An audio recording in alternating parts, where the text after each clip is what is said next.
حضور اقدس صلی اللہ علیہ وسلم نے ارشاد فرمایا، مسلمانوں نکاح کا اعلان کیا کرو اور نسبت کو پوشیدہ رکھا کرو۔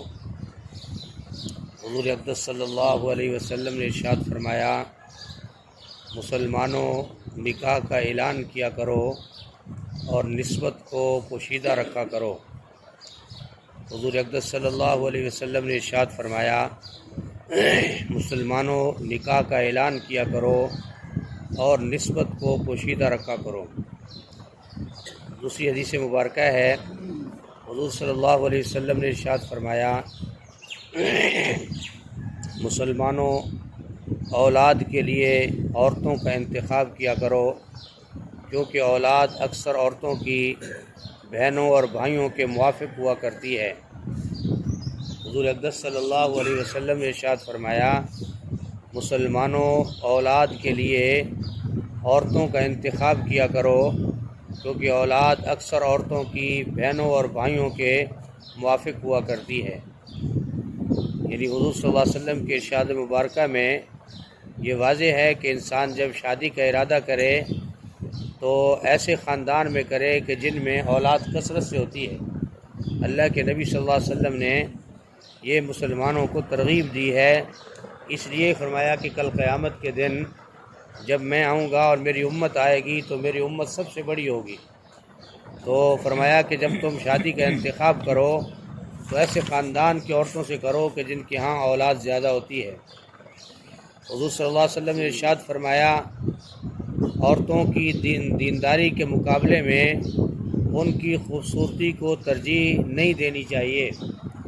حضور صلی اللہ علیہ وسلم نے ارشاد فرمایا، عورتوں کی دینداری کے مقابلے میں ان کی خوبصورتی کو ترجیح نہیں دینی چاہیے۔ یعنی کوئی آدمی اگر شادی نکاح کرنا چاہتا ہے تو اسے عورتوں کے اندر جو خوبی ہے دینداری کی اس کو دیکھنا چاہیے، نہ کہ خوبصورتی کو دیکھنا چاہیے۔ جو پیچھے بھی حدیث گزر چکی ہے، فرمایا کہ تمام جو صفات ہیں عورتوں میں، ان میں سب سے بہتر صفت کون سی ہے کہ عورت کے اندر دینداری ہو، تاکہ وہ گھر کے ہر چیز کا جو ہے فرمایا تحفظ کر سکے اور اپنے خامد اور میاں کا بہترین جو ہے حقوق ادا کرنے والی ہو۔ اللہ کے نبی صلی اللہ علیہ وسلم نے ارشاد فرمایا کہ عورتوں کی دینداری کے مقابلے میں ان کی فرمایا خوبصورتی کو ترجیح نہیں دینی چاہیے۔ حضور اقدس صلی اللہ علیہ وسلم نے ارشاد فرمایا، مسلمانوں ان عورتوں سے جن کی شادی کی جائے ان کی رضامندی اور منظوری حاصل کر لیا کرو۔ حضور اقدس صلی اللہ علیہ وسلم نے ارشاد فرمایا، مسلمانوں ان عورتوں سے جن کی شادی کی جائے ان کی رضامندی اور منظوری حاصل کر لینی چاہیے۔ اس حدیث مبارکہ میں بھی فرمایا گیا، کیا جو ہے فرمایا کہ بچی سے بھی پوچھ لینا اس کی والدہ کے ذریعے سے، تو فرمایا اس میں کوئی عیب نہیں ہے، کوئی معیوب چیز نہیں ہے۔ بعض لوگ جو ہے فرمایا بس تھوڑی تھوڑی باتوں کو بڑا بنا کر عجیب سے عجیب فرمایا اس کا نتیجہ نکالتے۔ تو فرمایا کہ اگر رضامندی زہر لے لی جائے اور پوچھ لی جائے تو اس میں کوئی حرج نہیں ہے، شریعت میں اس کی اجازت ہے۔ اللہ پاک ہم سب کو جو حدیث مبارکہ ہم نے سنی ہے، اللہ پاک ہمیں عمل کرنے کی توفیق نصیب فرمائے۔ الحمدللہ رب العالمین والعاقبۃ للمتقین والصلاۃ والسلام علی سید الانبیاء والمرسلین۔ اللہم انک عفو کریم تحب العفو فاعف عنا یا کریم۔ اللہم احسن عاقبتنا فی الامور کلها واجرنا من خزي الدنيا وعذاب الآخرة۔ اللهم اكفنا بما شئت، اللهم إنا نجعلك في نورهم ونعوذ بك من شرورهم۔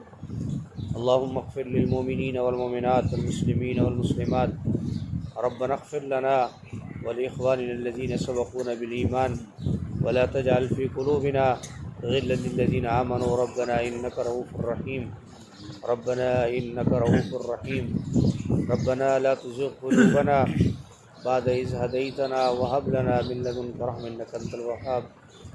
اللهم ربنا آتنا في الدنيا حسنة وفي الآخرة حسنة وقنا عذاب النار وأدخلنا الجنة مع الأبرار يا عزيز يا غفار يا رب العالمين۔ اللهم إنا على ذكرك وشكرك وحسن عبادتك، ربنا تقبل منا إنك أنت السميع العليم وتب علینا انک انت التواب الرحیم۔ صلی اللہ تعالی علی خیر خلقہ محمد وآلہ واصحابہ وآل بیتہ اجمعین برحمتک یا ارحم الراحمین۔